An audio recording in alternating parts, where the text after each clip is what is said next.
ಹೌದಲ್ವ, ಇದೇ ನಮ್ಮ ದೇವಸ್ಥಾನ. ನಮ್ಮ ಕನ್ನಡ ಚಿತ್ರರಂಗಕ್ಕೆ ಬೇಸ್ಮೆಂಟ್ ಕೊಟ್ಟು ನಮಗೆಲ್ಲ ಅನಿಸ್ತು. ನಾವು ಅಣ್ಣವರಿಂದ ಶುರು ಮಾಡೋಣ, ಇವತ್ತಿಂದ ಪ್ರಚಾರ ಸ್ಟಾರ್ಟ್. ಫಸ್ಟ್ ಇವ್ರಿಗೆ ಪೂಜೆ ಮಾಡಿ ನೆಕ್ಸ್ಟು ಮುಂದಿನ ಕೆಲಸ ಮಾಡೋಣ ಅಂತ ನಾನು ನಿಮ್ಮ ಜೊತೆ ಡಿಸ್ಕಷನ್ ಮಾಡಿದೆ. ಆಯಿತು ಅಂತ ಹೇಳಿದ್ರು. ನೀವೆಲ್ಲ ಬರ್ತೀರ ಅಂತ ನಂಗೆ ಅಷ್ಟು ಐಡಿಯಾ ಇರಲಿಲ್ಲ. ಸುಮ್ಮನೆ ನಾವು ಹೋಗಿ ಮಾಡ್ತೀವಿ, ಬಿಡಬೇಕಲ್ಲ, ಓದಬೇಕು ಅಷ್ಟೇ, ಇದೇನಿಲ್ಲ. ಒಳ್ಳೇದು ಜನ ನೋಡಬೇಕು. ಅಂಬು ಸರ್ ತುಂಬ ಹಿಂದೆ ಹೋದರೆ ಒಂಥರ ಗೊತ್ತಲ್ಲ, ಇದು ಇದೆ, ಅದು ನಮಗೂ ಇದೆ. ಅವನೇ ಮಗ ಅಲ್ವಾ, ನಮ್ಮನೆ ಮಗ ಆಯ್ತು ನನಗೆ, ಅವ್ರಿಗೆ ಎಷ್ಟು ಆಗಬೇಕು ನನಗೂ ಇಲ್ಲ. ಮತ್ತು ಏನು ಮಾಡೋಕ್ಕಾಗಲ್ಲ, ದೇವ್ರಿಗೂ ಅದನ್ನು ದೇವ್ರ ವಿಧಿ ಅಂತಾರಲ್ಲ. ಬಟ್ ಅಮ್ಮವರು ಆಶೀರ್ವಾದ, ಅಮ್ಮವರು ಇಲ್ಲಿ ನಮ್ಮ ಕನ್ನಡ ಚಿತ್ರಕಲಾ ಲೇಡಿ ಆರ್ಟಿಸ್ಟೆಲ್ಲ ಕೊಟ್ಟೋಗಿದ್ದಾರಲ್ಲ, ನಾವು ಅವ್ರ ಆಶೀರ್ವಾದ ತಗೊಂಡು ನಾವು ಹೆಚ್ಚಿಗೆ ಅನುರಾಗ ಅರಳಿತು ಪಿಕ್ಚರ್ ತೋರಿಸಿದೆ. ಇನ್ನೂ ಮಗುವಿದ್ದಾರೆ. ನಮ್ಮ ಮೊಮ್ಮಗನಿಗೆ ಕಸ್ತೂರಿ ನಿವಾಸ ಹಳೇದು ಪ್ರಿಂಟ್ ಮಾಡಿದಲ್ಲ ಹೊಸದಾಗಿ, ಅದು ತೋರಿಸಿದ್ವಿ. ಅಷ್ಟು ನಮಗೆ ಅಭಿಮಾನ. ಬಟ್ ಸುಮ್ಮನೆ ಅಭಿಮಾನ ಅಲ್ಲ, ಅವರು ಅದನ್ನು ಪ್ರೂವ್ ಮಾಡೋಗಿದ್ದಾರಲ್ವ. ಹಾಗಾಗಿ ಇಲ್ಲಿಂದನೇ ಮಾಡಬೇಕು ಅಂತ ಮನಸ್ಸಲ್ಲಿ ತುಂಬ ದಿವಸದಿಂದ ಇತ್ತು. ನಾನು ಏನು ಮಾಡಿದ್ರು ಅಂದರೆ ಸಿನಿಮಾ ರಂಗಕ್ಕೆ ಏನಾದರೂ ಮಾಡಿದಾಗ ಅಣ್ಣವರ ಆಶೀರ್ವಾದ ಮೇಡಮ್. ಇವಾಗ ಯಾವ ಥರ ಪ್ಲ್ಯಾನ್ ಮಾಡ್ಕೊಂಡು ಚಿತ್ರತಂಡ ಒಂದು ಪ್ಲ್ಯಾನ್ ಮಾಡ್ಕೊತಿದೆ, ಪ್ರೊಡ್ಯೂಸರ್ ಆಗಿ ನೀವು ಯಾವ ಥರ ಪ್ರಚಾರ ಮಾಡಬೇಕು ಅಂತ ಅಂದ್ಕೊಂಡಿದ್ದೀರಾ? ಅದೇನು ಇಲ್ಲಮ್ಮ, ಜನನೇ ಮಾಡ್ತಾರೆ ಬಿಡಮ್ಮ. ಪ್ರಚಾರ ನಾವು ಮಾಡೋದಲ್ಲ, ಜನ ಮಾಡೋದು. ಪ್ರಚಾರ ನೀವು ತಕ್ಷಣಕ್ಕಾಗಲ್ಲ. ಇಲ್ಲಿ ನಮ್ದೇನು ನಡೆಯಲ್ಲ.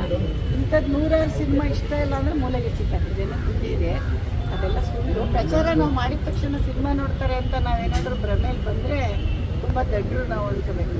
ಏನಿಲ್ಲ, ಸಿನಿಮಾ ಚೆನ್ನಾಗಿದ್ರೆ ಥಿಯೇಟ್ರಲ್ಲಿ ನೋಡ್ತಾರೆ. ಫಸ್ಟ್ ದಿನ 3 ದಿನ ಚಾನ್ಸ್ ಕೊಡ್ತಾರೆ. ಅದರಲ್ಲಿ ಏನಾದರೂ ನಾವು ಅವ್ರಿಗೇನೋ ಒಂದು ಕಂಟೆಂಟ್ ಕೊಟ್ಟಿದ್ದೀವಿ ಅಂದರೆ ಮತ್ತೆ ಮೌತ್ ಪಬ್ಲಿಸಿಟಿ ಮಾಡ್ತಾರೆ. ಇಲ್ಲ ಅಂದರೆ ನೆಗೆಟಿವ್ನು ಅಷ್ಟೇ ಬೇಗ ಮಾಡ್ತಾರೆ. ಅಷ್ಟೇ ಇಲ್ಲಿ ಸತ್ಯ, ಇನ್ನೇನಿಲ್ಲ. ನೋಡೋಣ ಜನ ಹೆಂಗೆ ತೊಗೋತಾರೆ. ಫಸ್ಟ್ ಸಿನಿಮಾ ನಾವೇನು ಮಾಡಿದ್ದೀವಿ ಅಂತ ಒಂದು ತಪ್ಪು ಸರಿ ಎರಡು ಹೇಳಿ, ಅವ್ರು ತಪ್ಪು ತೊಂದರೆ ಏನಿಲ್ಲ. ನನ್ನ ಪ್ರಕಾರ ನಮ್ಮ ಡೈರೆಕ್ಟ್ರು ಚೆನ್ನಾಗಿ ಮಾಡಿದ್ದಾರೆ ಅಂತ ನನಗೆ. ಅದು ನಮಗೂ ನಮಗೆ ಚೆಂದ ಅಂತ ಇರ್ಬೋದು. ನೋಡಿ, ನೀವೆಲ್ಲ ನೋಡಿ ಹೇಳ್ಬೇಕು. ಎಲ್ಲ ಒಂದು ಕಡೆ ದೊಡ್ಡ ಮನೆ ಎಲ್ಲ ಕಡೆ ಇರ್ಬೋದು.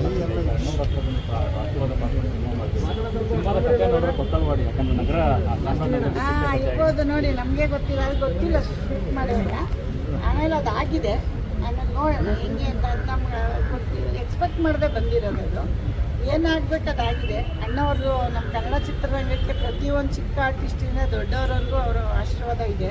ಆಮೇಲೆ ನಾವು ಹೆಮ್ಮೆಯಿಂದ ಹೇಳ್ಕೊಬೋದು. ಬೇರೆ ದೇಶಕ್ಕೆ ಎಲ್ಲೋದ್ರೂ ನೀವು ಕನ್ನಡಿಗರು ಅಂತ ನಾವು ಇವತ್ತಿನ ಕಾಲದಲ್ಲಿ ಬಿಡಿ, ಅವತ್ತು ನಾವು ಹೆಮ್ಮೆಯಿಂದ ಹಳ್ಳಿ ಅಜ್ಜಿದಿರೆಲ್ಲ ಊಟ ಬಿಟ್ಬಿಡೋರು. ಸುಮ್ಮನೆ ತಮಾಷೆ ಮಾಡಿದ್ರು. ಅಣ್ಣವರು ಏನಾದರೂ ನೆಗೆಟಿವ್ ಹೇಳಿದ್ರೆ ಊಟ ಬಿಟ್ಬಿಡೋರು. ಅಷ್ಟು ಪ್ರೀತಿ ಗಳಿಸಿದ್ರು ಅಣ್ಣವರು. ಆ ಥರ ನಮಗೆ ಒಂದು ಆಶೀರ್ವಾದ ಮಾಡಿ ಹೋಗಿದ್ದಾರೆ. ನೋಡೋಣ ನಮ್ಮ ಸಿನಿಮಾಗೂ ಅದಕ್ಕೆ ಒಂದು ಮನಸ್ಸಲ್ಲಿ ಒಂದು ಬಂತು. ಅಣ್ಣವರು ಅಮ್ಮವ್ರನ್ನ ಮತ್ತು ನಮ್ಮ ಪುನೀತು ಅಂಬರೀಷ್ ಅಣ್ಣವರು, ಅವರು ಅಷ್ಟೇ. ಅವರು ತುಂಬ ದೊಡ್ಡ ಇಂಡಸ್ಟ್ರಿಗೆ ಏನೆಲ್ಲ ಮಾಡೋಗಿದ್ದಾರೆ ಅಂದರೆ ಎಲ್ಲರೂ ಮಕ್ಕಳ ಥರ ನೋಡೋಗಿದ್ದಾರೆ. ಪಾಪ ಮೆಷ್ನು ಭಾಳ ಚೆನ್ನಾಗಿ ಪ್ರೀತಿ ಮಾಡೋರು.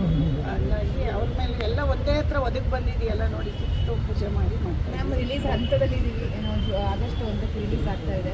ಯಶ್ ಅವರು ಈ ಸಂದರ್ಭದಲ್ಲಿ ಅಮ್ಮನಿಗೆ ಈ ಸಿನಿಮಾ ಕೇಳಮ್ಮ, ಹೋಗಮ್ಮ. ಯಶು ಅನ್ನೋದ್ರೆ ನಾನು ನಮಗೆ ಸಿಕ್ಕಿರಲ್ಲ ಸಿಗೋದು. ನಾಳೆ ಬಂದು ಅಲ್ಲ ಮಾತು ಹೇಳಿ ಬಿಡಮ್ಮ. ಈಗ ಎಷ್ಟೊಂದು ಜನಕ್ಕೆ ಅವಕಾಶ ಸಿಗುತ್ತೆ, ಎಷ್ಟು ಸಿಕ್ಕಿರೋದು ಮಾಡಲಿ. ಎಲ್ಲ ನಿಮಗೋಸ್ಕರ ಮಾಡ್ತಾ ಇರೋದು.